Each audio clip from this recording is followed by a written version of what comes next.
Hey, good afternoon, everyone. We'll be starting in a minute. We're just waiting for a few more people to join. I can see a lot of people joining in right now. So we'll just give it one more minute and we'll start. Thanks for your patience.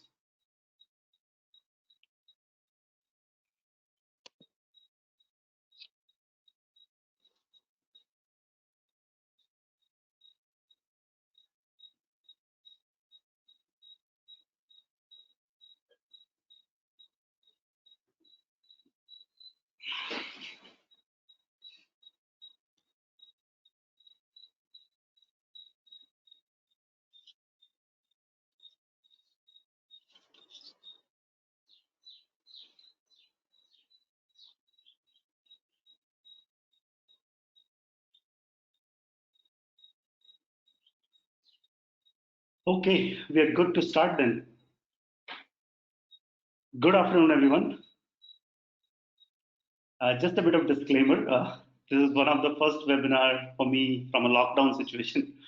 So even though I have put myself in isolation, you might hear some noises in the background, or if the power fluctuates, I'll have to switch to other networks. So there might be a disruption for a minute at max. So please bear with me. So thank you for joining and sparing time for this webinar. My name is Avinash, and I'm one of the co-founder of Smart Software Testing, which owns the product pCloudy.com. It's one of the fastest growing app testing platforms. Just some housekeeping rules. You all are on mute, but you can post your questions, thought in the questions tab at any moment of time during the presentation. But I'll be taking up the questions at the end. I expect this webinar or my talk to be over in 35 to 40 minutes at max.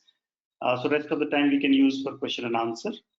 And if I'm not able to take all the questions, I'll try to answer it one-on-one through emails. So with those rules, we're good to start. And as I said in the beginning, this is an unprecedented time for all of us. And this pandemic, I believe, has changed our behavior for goods. And same is true for enterprises.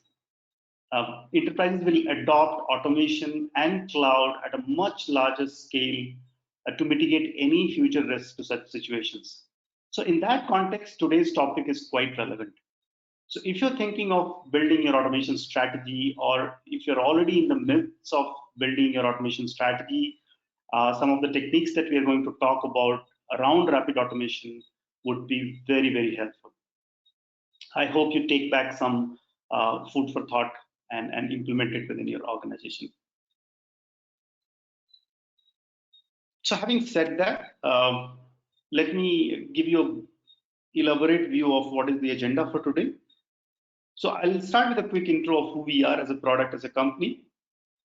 We'll talk a bit about what is the need of continuous testing in today's time,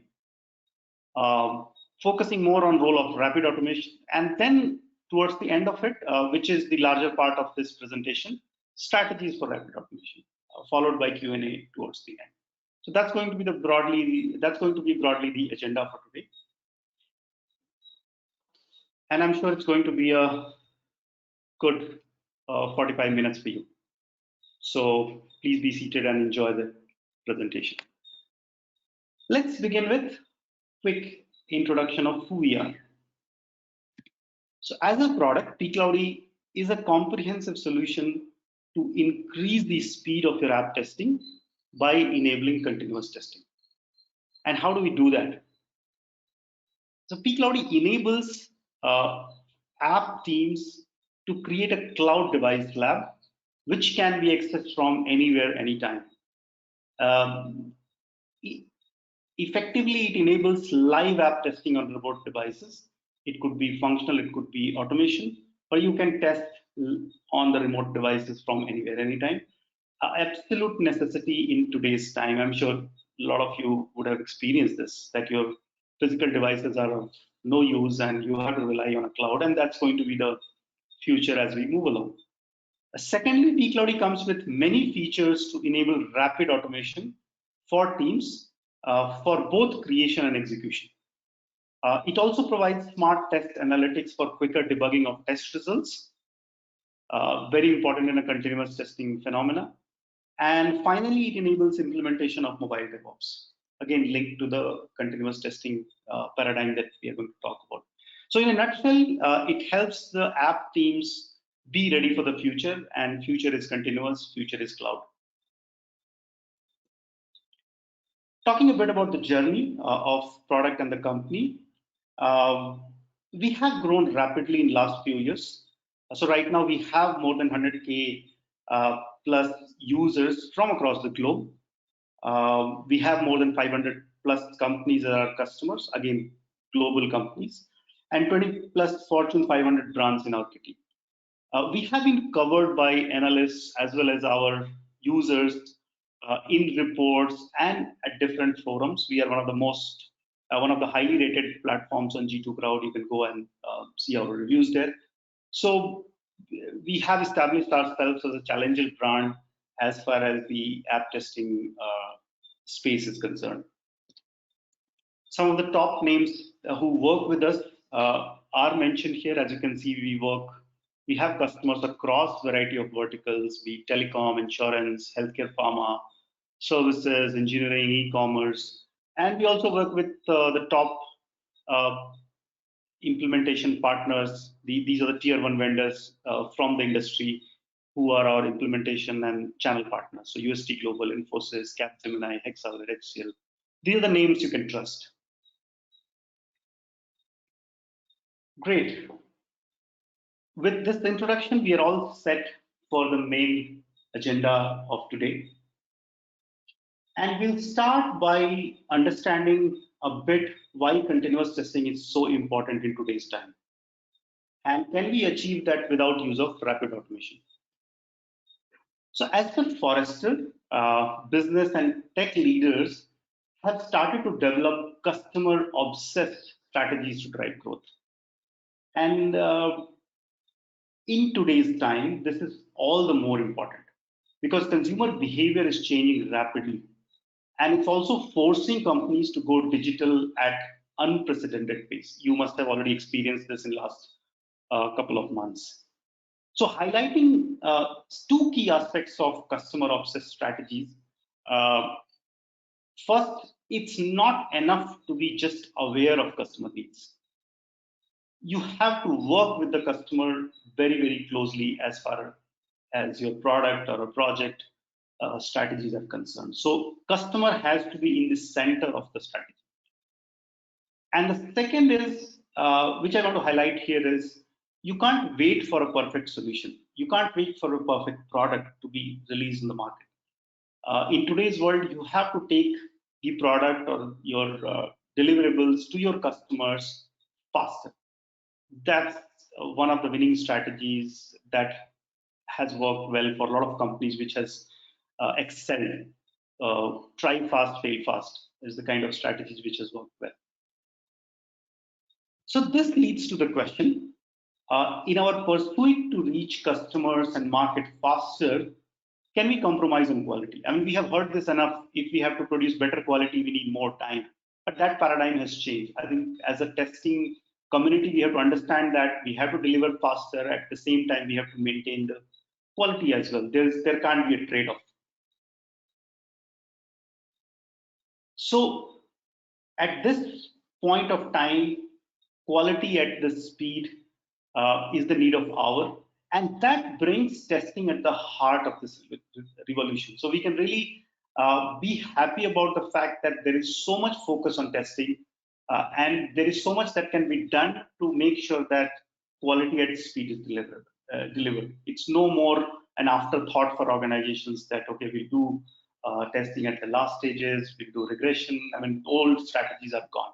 Testing is at the heart of this whole revolution. Without testing, this cannot be successful. So the question is this balance, quality at speed, how can we achieve it? And it has been proven, there has been enough written around it. We have seen with our customers, this can be achieved with successful implementation of continuous testing practices.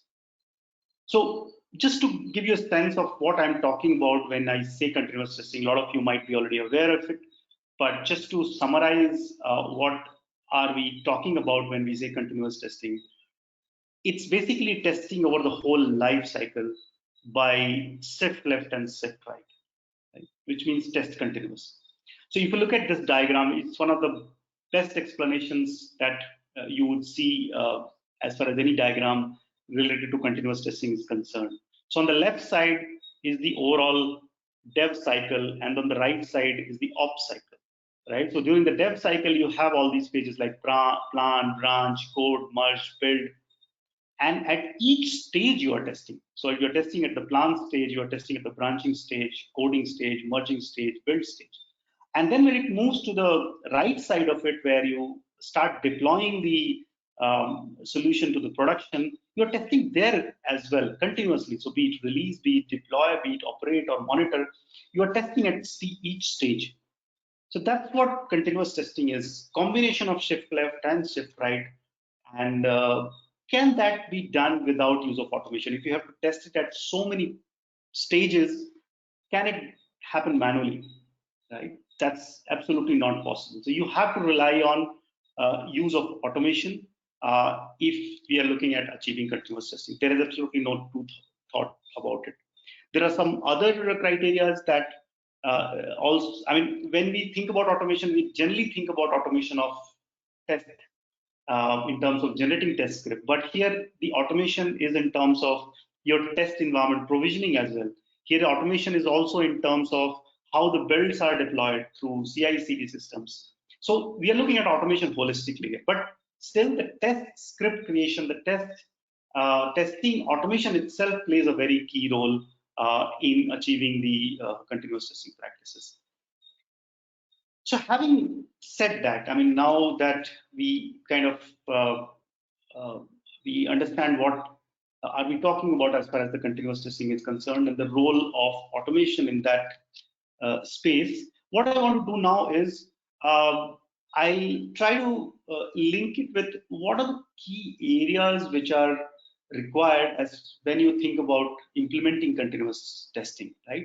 And since our product is related to mobile apps, majorly my examples will be related to mobile app, but you can spread it or extrapolate it to other kind of applications as well. The concepts are very much similar. So what I'm going to do is to show you what does it take to achieve continuous testing with an assessment approach for mobile app testing teams that we have done with so many customers that we have worked with.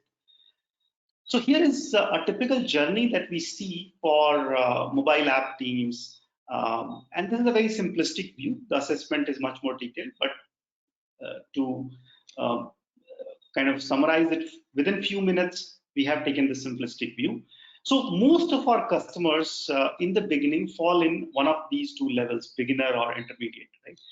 And when we rank them across different parameters, this is how they fare. So if you look at the use of device lab, typically they either use a local device, combination of some devices lying in their lab, or a combination of local and on-demand cloud, which they have probably bought a subscription to and things like that. Rapid automation techniques are typically not present in these two stages. I'll talk about what do I really mean by rapid automation techniques, but typically these automation scripts that they develop are developed quite late in the cycle. Okay, they will have 40–50% of regression test cases. That also has been developed quite late in the cycle. So that's what I mean. That's not the way to do rapid automation, right? Similarly, automation execution at scale, they only run on few devices in parallel. They don't have a way to run on multiple devices at scale. CI integration at max, they're triggering the automation tests through CI. CI pipeline is not there. Test analytics is pretty basic. But if I look at what they should be when they think of continuous, it looks something like this, where the device lab is all cloud enabled. It could be external or internal. That's a choice organizations can make. But it is a cloud-based lab. It could be on-prem, it could be private or a public. That's the choice that they take, but it's a cloud-enabled lab. Rapid automation is one of the key strategies. Automation execution at scale, yes, they are able to run on parallel devices, 10, 20, 50. So they have the ability to scale very, very quickly. CI integration is continuous, which means they're able to run it at various stages, be it their test, staging, production, everywhere. They're able to run it, run their tests through CI. CI pipelines is in place. They have the bunch of tests running from unit to API to their functional tests in a CI pipeline mode. And I will talk about it in detail as we move along. And test analytics, where they are able to quickly debug their bugs by looking at the test results, is also in place. So they're able to fix those scripts if they fail very, very quickly. So these are the key guidelines when we look at any organization which is looking to achieve continuous testing in the mobile app testing space. But this will be very similar to other kind of applications as well. For example, if you're testing web, you require a cloud for different browsers. So the strategies will remain same. The terminologies might change. Now, just to kind of give you a sense of two important parameters here, which are required in this continuous phase, is around automation. So rapid automation and automation execution at scale. And these two combined, I call rapid automation as we go along. But you can see how important these two are to achieve continuous testing, right? So again, just to re-emphasize, continuous testing is one of the key way to achieve quality at speed. And within continuous testing, rapid automation has to be there if you're serious about achieving continuous testing. Great. Now that we conclude about role of rapid automation, the importance of rapid automation, let's talk about these strategies. And that's the main focus of our webinar today. How do we achieve rapid automation? So I have tried to I'm trying to break all these strategies into three different areas. I'm calling it three pillars.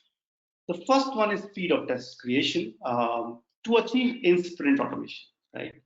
The second is around execution stability, and third is around speed of test execution. So combine these three things, you can say that if I'm good at all three areas, then I can achieve continuous testing, and then I'll be able to release my products with quality at speed, right? So these are the three different areas that we are looking at. So we'll go to each of area in detail in this presentation. I've tried to bring about certain solutions for each of the area, and by no means I'm saying that whatever I'm presenting are the only means. You would have come across some other strategies as well. But my objective is to give you a certain sense of direction as to you should start thinking around these lines and look at different strategies, right? In a half an hour webinar, it's not possible to cover all the strategies, but at a high level, you'll be able to get a sense of what should be the direction. So let's go through each of these pillars. We'll try to double click to each of these areas and look at possible strategies. So the first one is around speed of test creation, which you can also call in-sprint automation strategy. Now, when we talk about in-sprint automation strategy, one of the most important concepts, and this has been talked about for quite some time, but still we have seen organizations not really following. They typically start focusing directly on the UI automation. And as you can see in the pyramid, if you look at the speed, unit tests are the fastest and UI tests are the slowest. And similarly, if you look at the stability, unit test scripts are the most stable and the UI tests are the most flaky. We all have seen it. So it's very, very important that within your automation strategy, you implement automation pyramid at the very beginning. So what are the flows, or what are the areas that can be tested through component tests or unit tests? What are the areas that can be tested through API, and what are the areas that can be tested through UI?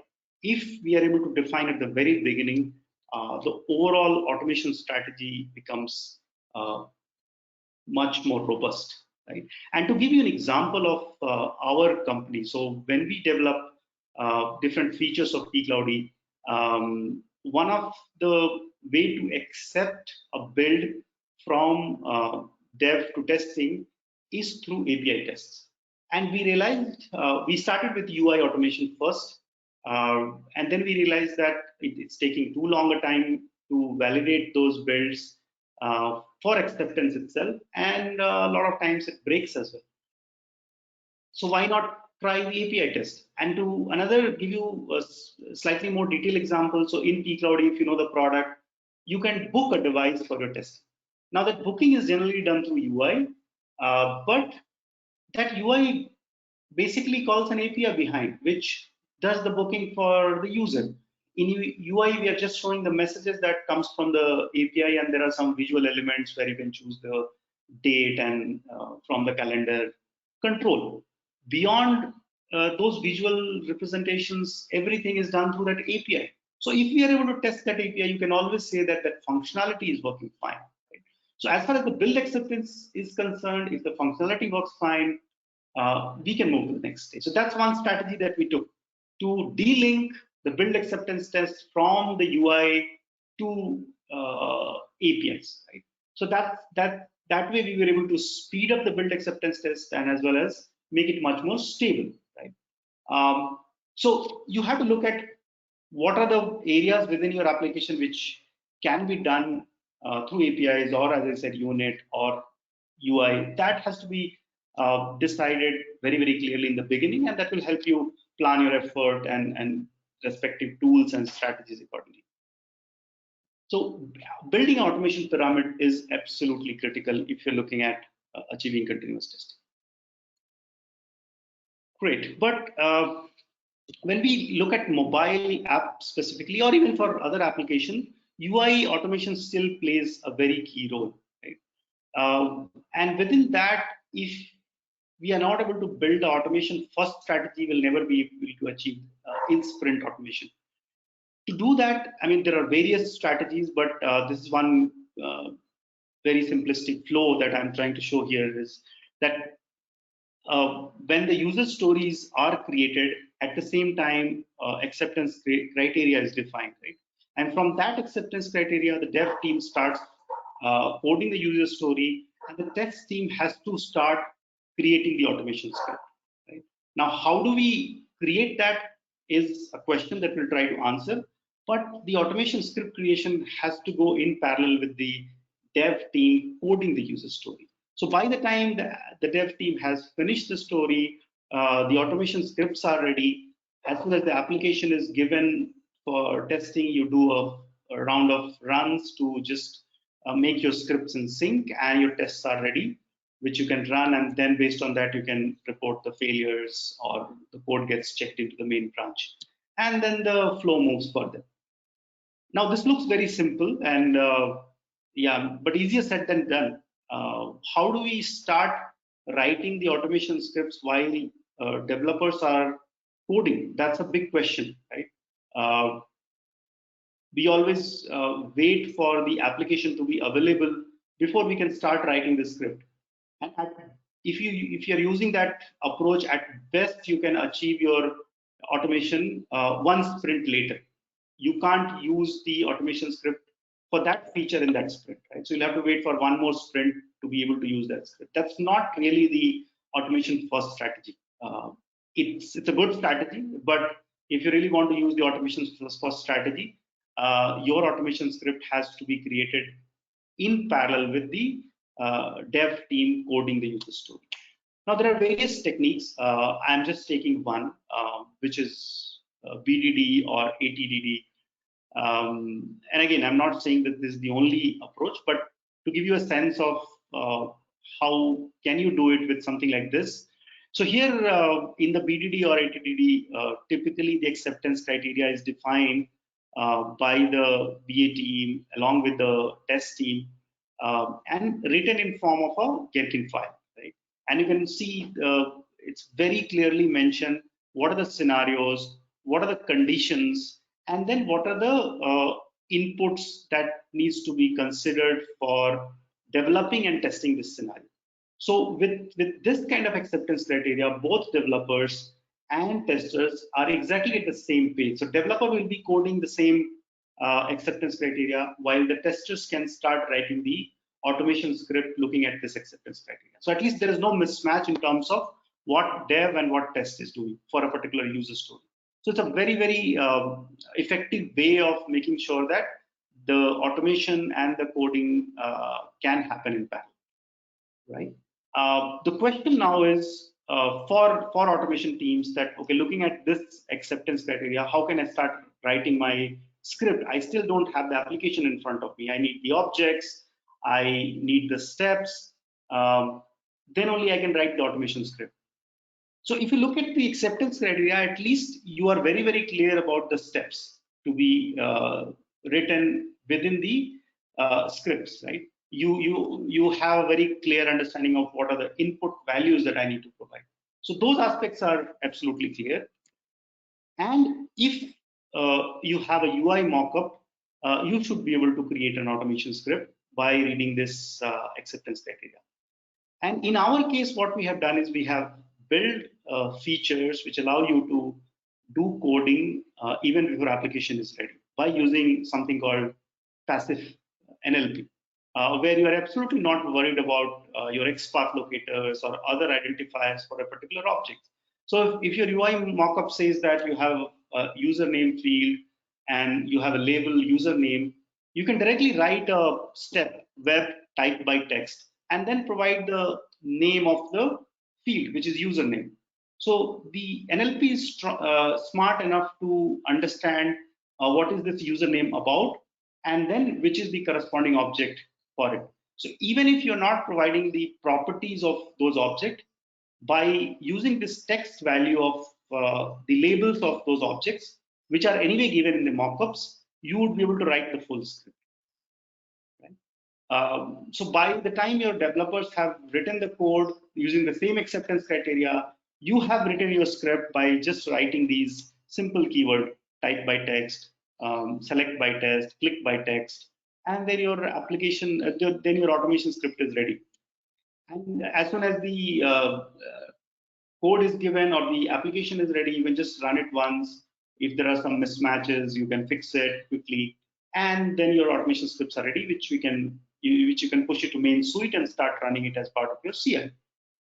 So that's one way to achieve automation first strategy. And this approach to write automation script even before code is not only linked to BDD. You can use it in other approaches also, but you need to have a very clear-cut acceptance criteria in place of you, in front of you, and also the UI mockups. If these two things are there, you would be able to write the automation script using the approach that I talked about. Of course, in a tool like Appium, you'll have to build this component in place while this is already available in our tool.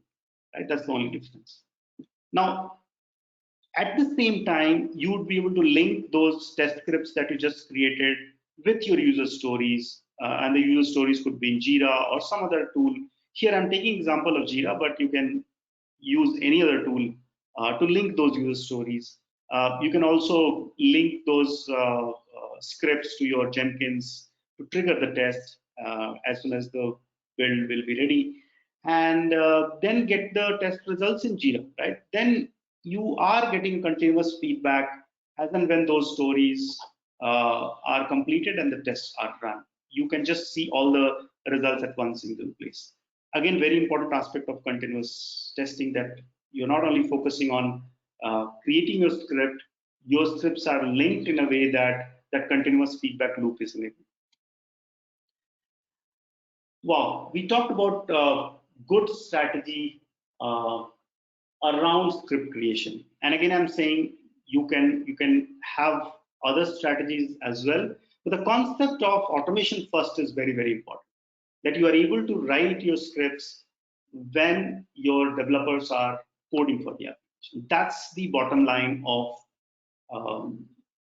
rapid automation technique for creation. Now, moving to the second aspect of the rapid automation technique, execution stability. We have created the scripts, but would that be enough if the scripts are not stable? And I'm sure you would have experienced a challenge with respect to flakiness of test. Right? And here with flakiness, I mean kind of tests which fail, and then when you rerun, they pass. I'm sure we all would have experienced this state that you ran a suite, some tests failed, you didn't know what to change, you just rerun it and it passed. That's one of the worst state as far as the automation suite is concerned.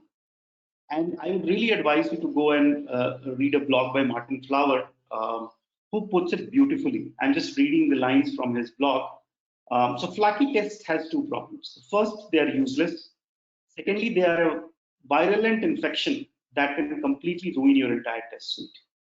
And as a result, they need to be dealt with as soon as you can before the entire deployment pipeline is compromised.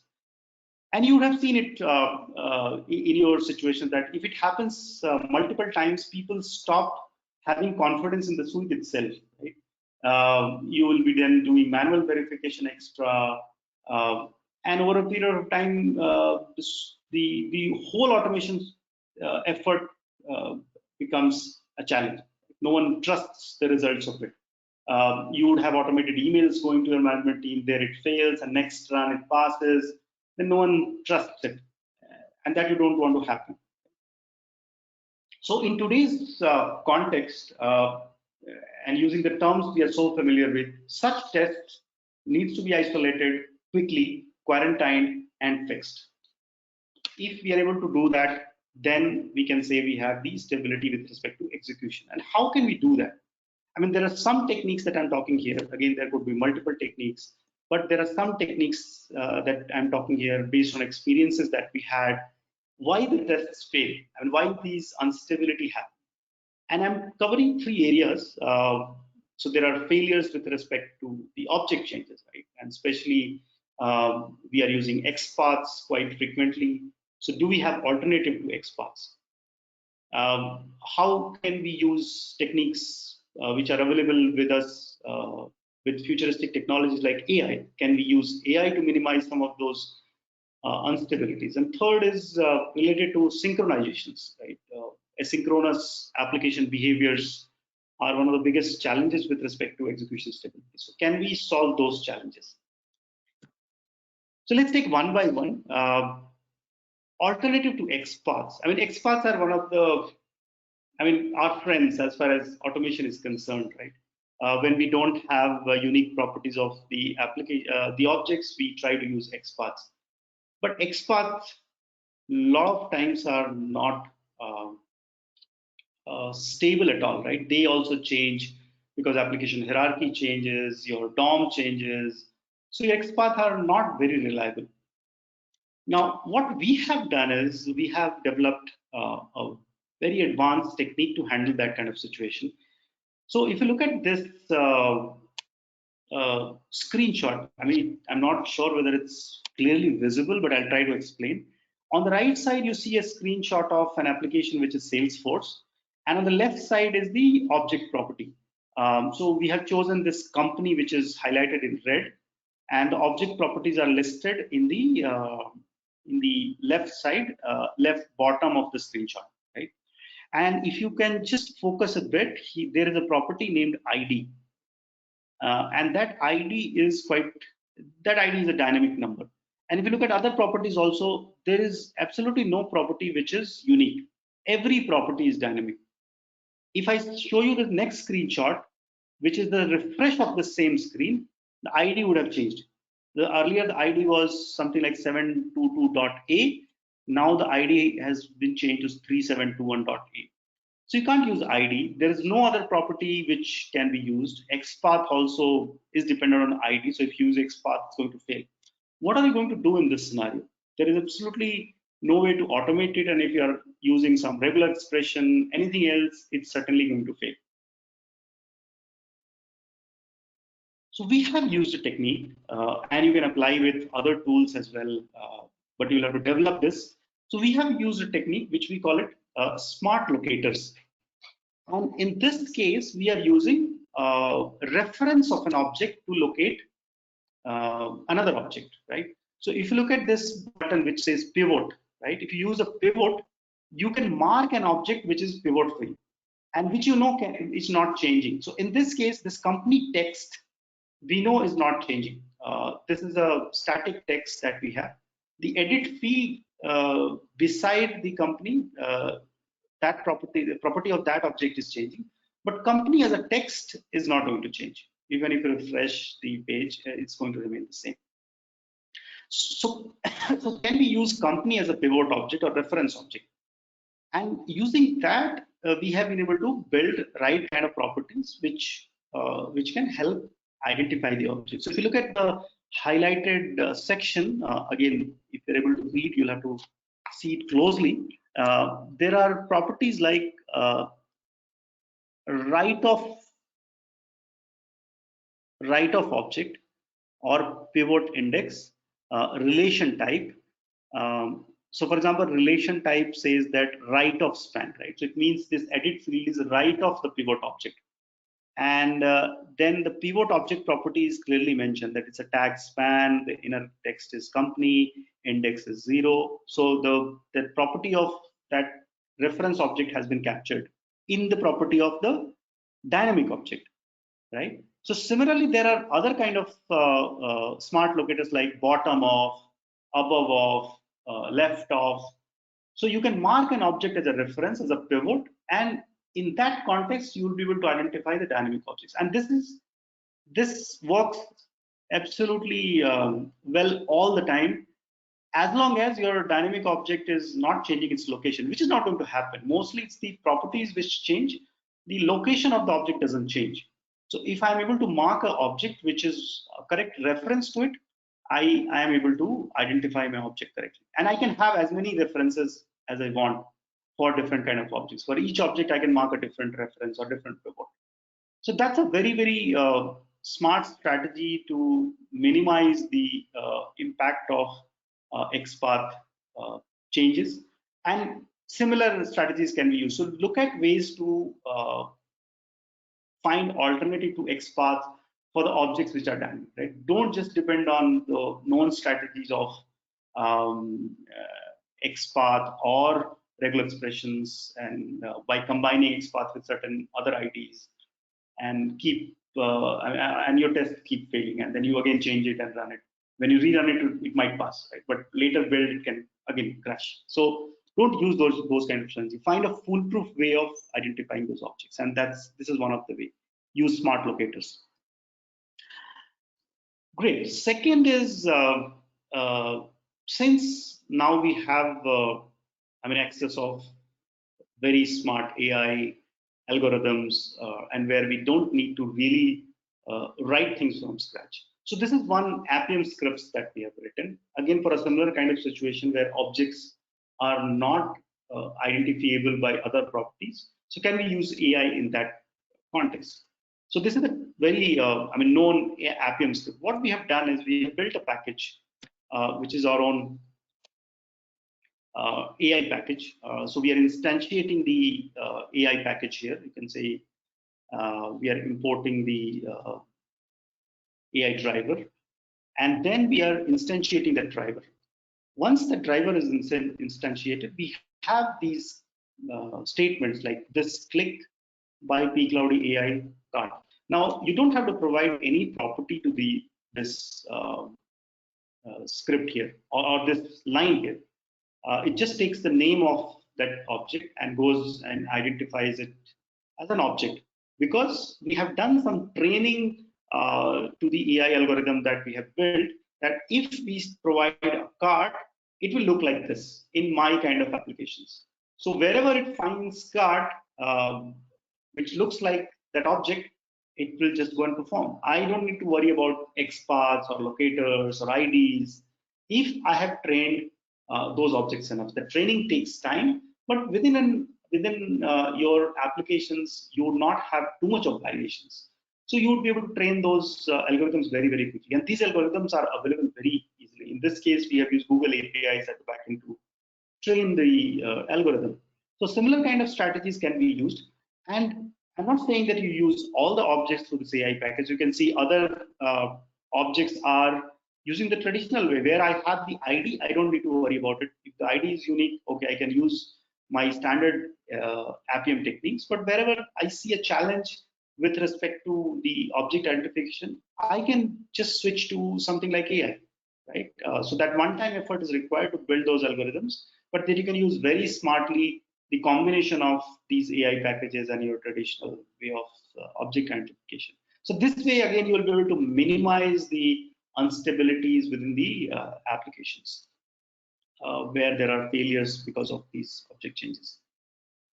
And third is automated AJAX syncs, right? So one of the big challenges that we have seen in organizations is use of static and static weights. And of course, the teams have moved from static weight to dynamic weights, where the weight is dependent on certain activities to happen. And now more and more applications are asynchronous, right? So when you perform an action, you don't know how much time will it take for that response to come back. It could depend on network, it could depend on server capacity. There are a lot of variables. So even if you put a dedicated wait of, let's say, 1 minute, 2 minutes, it might not be sufficient. And then it slows down the scripts as well if you use those kind of methods.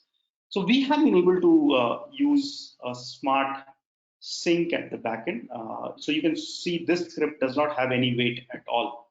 The recorder and the execution engine is smart enough to uh, reduce the weight completely from the script. So I'm not sure whether you will be able to reduce it completely, but my point is the ability to use or ability to reduce the weights and handle the asynchronous syncs is one of the main reasons why the scripts fail, and you should have adequate focus on those strategies. Great. So we have covered two key areas. First one was the scripting speed with automation first strategies, and then the execution stability with some of the techniques that we talked about. But last is execution speed. So we have scripts, but in a continuous testing environment, as we saw, you have to run it at so many places. You can't wait for hours for your test to be completed. And in today's scenarios, looking at the size of the applications, you might have a very large suite. It could be thousands, it could be 2000s. So how do we achieve speed and still maintain the quality of the output of those scripts is again a key area to be looked at when we are looking at rapid automation. So here there are two techniques that we're going to talk about. One is, of course, the test orchestration, and second is use of right kind of infrastructure. So let's start with test orchestration. Within that, there are two parts to it again. The first part of test orchestration is building a right CI pipeline. And if you look at the CI pipeline, the image very clearly depicts that it's a collection of jobs to perform different tasks in a sequence, right, or in parallel. So here you can see the pipeline has been clearly defined. So you have the tests and the deployments, and after that the unit test is run, then your integration tests are run, and then once that happens, the staging tests are run. So this way you can define your pipeline once, and then your scripts will be running depending on the jobs are passed or failed in a completely automated way. So you are actually orchestrating your test runs at different environment level by using the CI pipeline. And the result of the CI pipeline can trigger various other activities. So you don't have to worry about that. So as soon as, for example, a build is checked in and it's deployed in tests, the unit tests will get triggered. If unit tests are passed, then your next integration tests are written. And then if it's passed, again, it pushed to staging and your staging tests are done. So this is a one-time effort which kind of helps you just focus on building your scripts without worrying about, okay, where to execute, how to execute, what was the result, and then what should I inform, right? All that decision making is completely automated. And again, going back to the point I mentioned in the beginning of automation pyramid becomes extremely crucial that how much has to be unit test, how much has to be API test, and how much has to be UI test. That will help you when you are building your pipeline to run your test at different stages.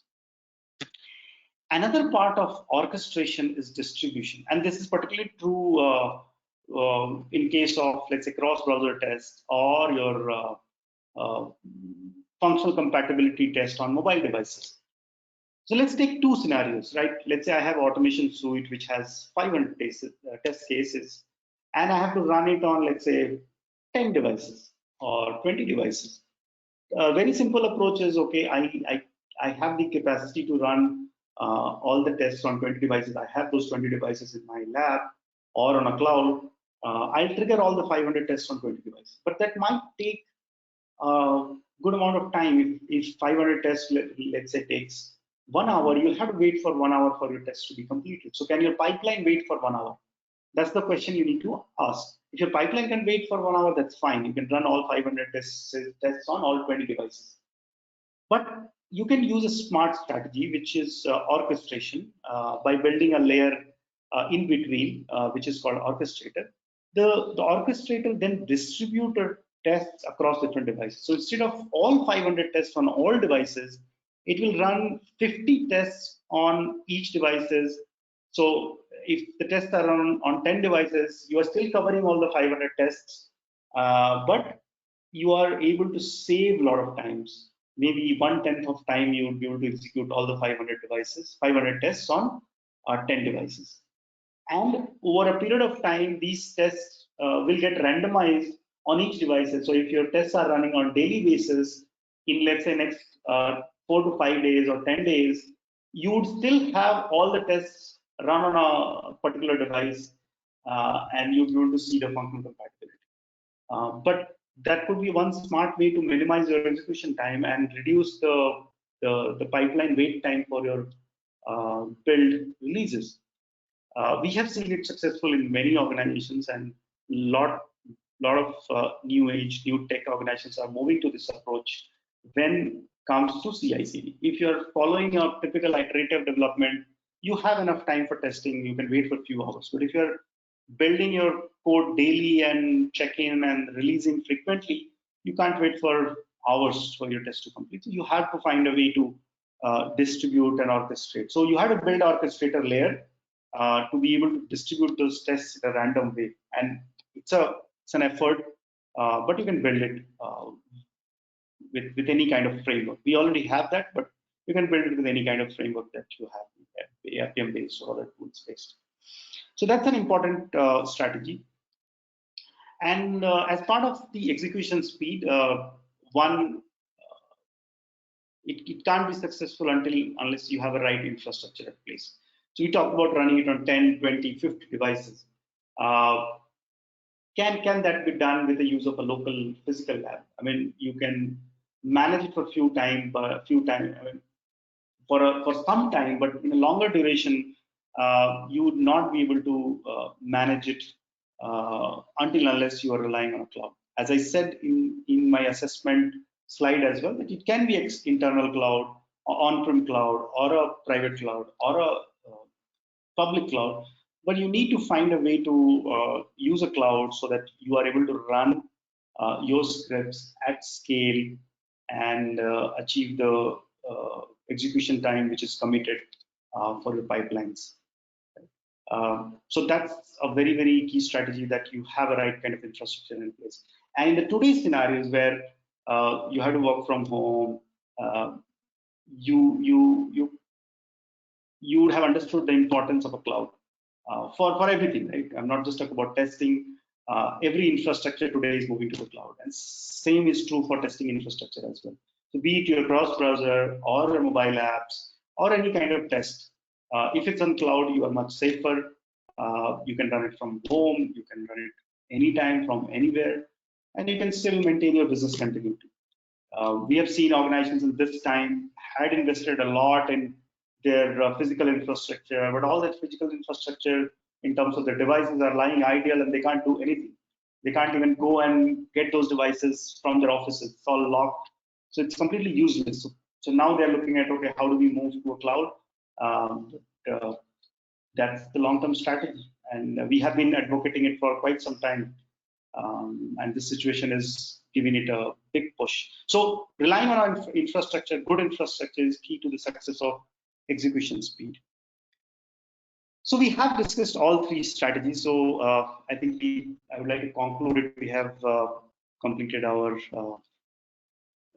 defined slot as well in terms of time.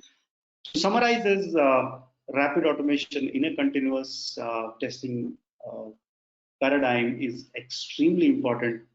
And we talked about speed of test creation, we talked about execution stability, and speed of test execution. So if we are able to focus and build right strategy for all the three areas, there's no reason why we can't guarantee quality at speed.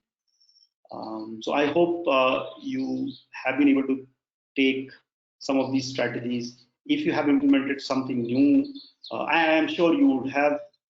Please feel free to share. We would love to collaborate on some of the strategies that you have built. Thank you so much for your patience and joining in such large numbers. Feel free to just drop in your comments, suggestions, or questions in the questions tab. We have 5 minutes left. We'll be able to take some questions, and whatever is remaining, we'll definitely reach out to you with the one-on answers. Thank you so much. Your story begins now. I have spoken enough. Thank you so much.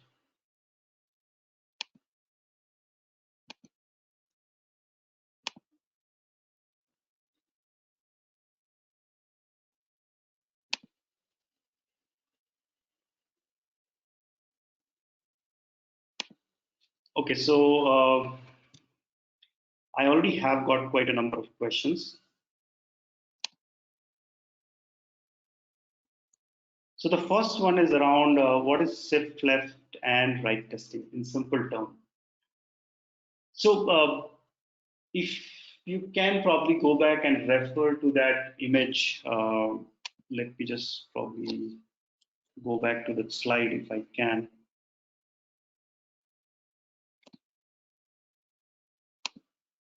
So if you look at the loop, there are clearly two stages to it, right? One is dev, and second loop is called ops, and that's how the name comes, DevOps, right? So within the dev, basically you are building your application, and when we are saying building, means planning, your coding, your testing, before testing, merging, everything happens in that one loop, right? And once that loop is complete, you move immediately to the next loop, which is the ops loop, right? Second loop, where you release, deploy, and then monitor the production. And if there are some maintenance to be done, it's called operate. So these two loops go in sync when we are talking about continuous testing.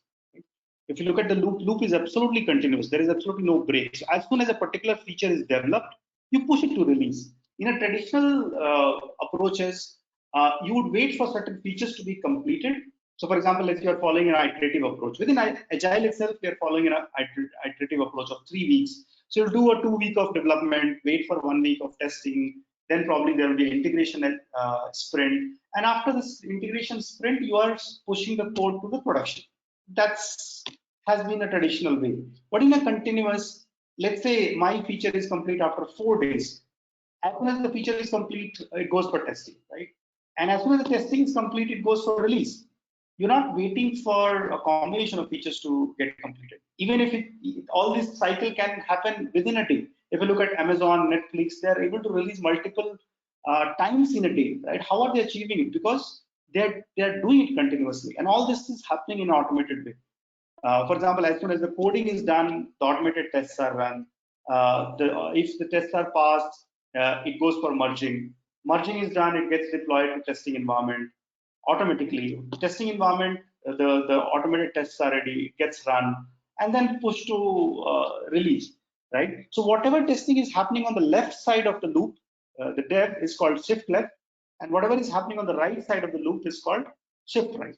So continuous testing is nothing but shift left, combination of shift left and shift right. So far in our testing, we have focused mostly on shift left. We hardly focus on testing on our production systems. But with continuous, this changes. So you need to have scripts which can run on production also. That's also called synthetic monitoring, if you have kind of heard the term. But the idea is that it has to be a continuous combination of circular concept, right? I hope I have explained. Otherwise, we have a lot of blogs around it. We can share that. The next question is around NLP that we talked about. Can you describe it in a little more detail? Interesting. Yeah, that's a very interesting concept. So again, let me just go back to that slide if I can. Just a second. Yeah, so this was the slide where I was talking about, right? Now, how do you develop your automation script currently, right? You need the application, then you do a spy on the object, and then you capture the property either through recording or a manual. But you need the object properties, could be combination of IDs, XPaths, your labels, etc. Right? And then those properties are used to identify the object. What we are saying is you don't need those properties. Can we use something like natural language processing to identify those objects by just providing a simple property, which is the label of the object. So for example, if you have a login screen, I'm taking a simple example, you have a username field and you have a username text, and that is typically available in your mockups as well. You don't need the application to be ready to see that. Your mockup clearly says that, okay, there is a username field and it has a text username, and using that itself, developer would code it. Now, I have a keyword which says type by text, right? And I provide only the label of that object, username. So behind the scene, this keyword is using an NLP approach, natural language processing approach, to identify the object. It's not relying on the traditional locators like your XPath or ID to identify the object. So even if those locators are changing from build to build, you're absolutely not worried because that username label is not changing. If someone changes username label to, let's say, email, then it will fail because NLP cannot. But if it's username or user space name, NLP can identify that, okay, both means same, right? And in a page, you'll only have one username field, right? You'll not have two username fields. I mean, typically, 99% of the cases. So using those NLP techniques, natural language processing techniques, you can find ways to identify objects smartly. That's what we mean. I mean, I can't go into the algorithmic detail of how that has been implemented, but you can probably go and read more about it, or we can discuss it later.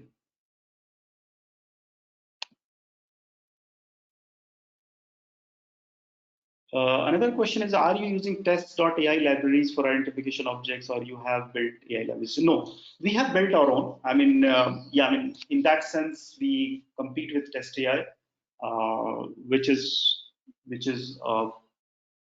and they develop mainly the AI-based approaches, while we suggest a combination of approaches. So we have built our own packages for the AI-based object recognition. Is the AI algorithm written in Selenium? Can you elaborate on that more? So it can be used for any kind of framework. The object recognition through AI remains same, be it browser or a mobile application. Since our focus has been more on mobile application, we have developed for Appium, but that can be easily imported to Selenium as well.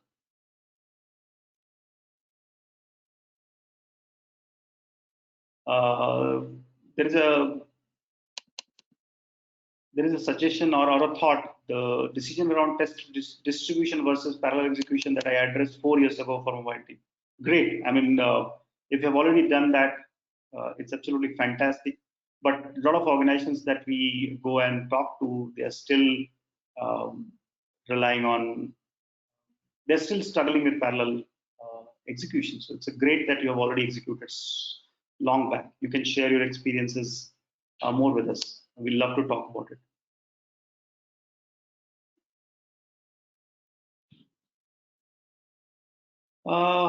There is a big question. Any suggestion for automation in scenarios where single tester needs to test around 140 plus app in a day, and these apps are getting pulled from freelance app developers? Requirement is to just check if app flow and key functionalities are working fine. A fantastic scenario. I mean, we would love to talk more about it.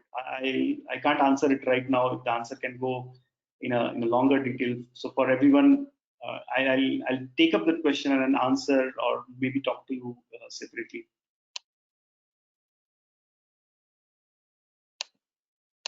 Another question is how is the AI, how this AI model will get trained? So, I mean, what we do is we take up different variations of a particular object, for example, cart, right? So we take up different variations of that cart object and then push it to the AI model. So depending on the kind of application that you are testing, let's say within your enterprise, you're just testing 2 or 3 applications. So you can take fewer variations, but if you are looking at building a more generic solution, you'll have to take multiple variations of that cart object. And there is a way to fetch those cart objects from web. You can go and search where you'll get different variations of those objects. Collect it, then you can build a database of those objects, those images, and just push it to your AI algorithm. So the more data that you provide, your algorithm will be much more smarter. So depending on how many applications that you are testing and what kind of variations you might have, you can choose the amount of data that you want to feed.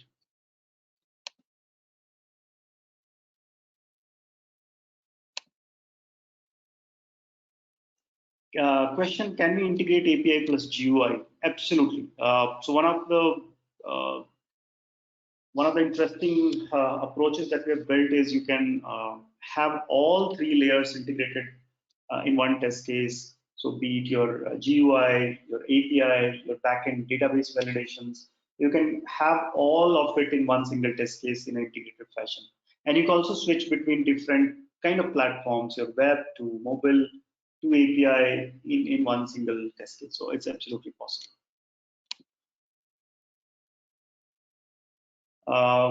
Question or asked, I'm trying to set up a mobile automation lab. Do you have an article related to the same for it? Yes, absolutely. I mean, that's one of the core offering that we have, helping organizations build an automation lab. So we would love to connect and talk to you. So Ashwin will send that information and connect with you separately.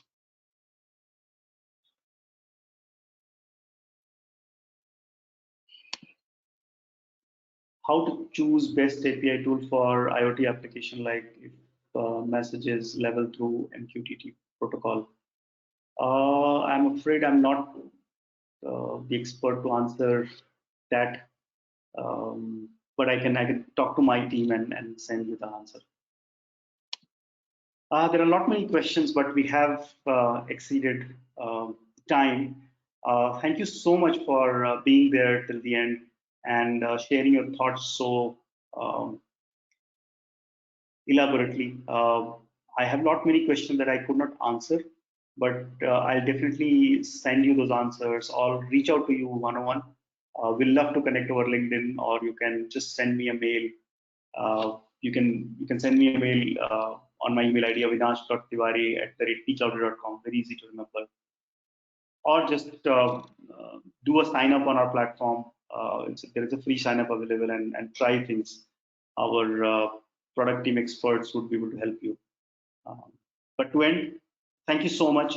I'll reach out to you individually in next couple of days. Have a good day. Stay safe and be productive. Thank you so much.